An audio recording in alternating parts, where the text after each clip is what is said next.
Monsieur le Président. Alors, la troisième lame sur ce sujet, effectivement. Nous buvons vos paroles, chers collègues. Les Échos, vous savez, mon journal de chevet, titrait le 18 octobre « La France crée un paradis fiscal pour attirer la FIFA ». C'est les Échos qui disent ça. Une preuve d'amour en direction de la FIFA. Alors, on parle beaucoup d'attractivité, j'entends beaucoup ce mot depuis hier, avec d'autres mots d'ailleurs. Je me demande si certains n'ont pas en tête de changer la devise de la République qui deviendrait demain, au lieu de liberté, égalité, fraternité, stabilité, attractivité et productivité.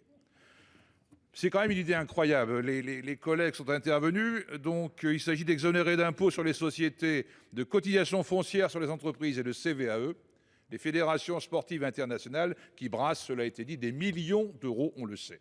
Ce régime fiscal concernerait précisément 34 fédérations sportives internationales reconnues par le CIO.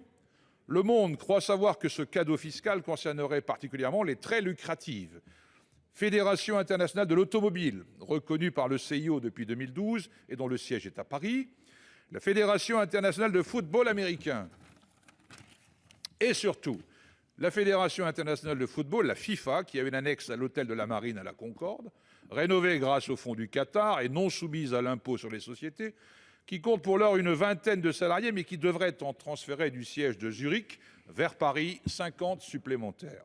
Pour la période 2023-2026, la FIFA escompte percevoir 11 milliards de dollars de revenus, hors Coupe du Monde. M. Gianni Infantino, son président, aurait tapé du poing sur la table afin de bénéficier d'un régime fiscal encore plus avantageux que dans son canton de Zurich, très connu chez les spécialistes de la fiscalité. Donc l'attractivité à la Suisse, elle n'est déjà pas si mal, avec l'impôt sur les sociétés de 12%, bien supérieur à l'exonération prévue par ce dispositif, si bien qu'elle a versé, selon ses dires, 2,7 millions de dollars d'impôts et de taxes en 2022. Donc franchement, cette course à l'essalote devient complètement indécente. Le 1397, monsieur.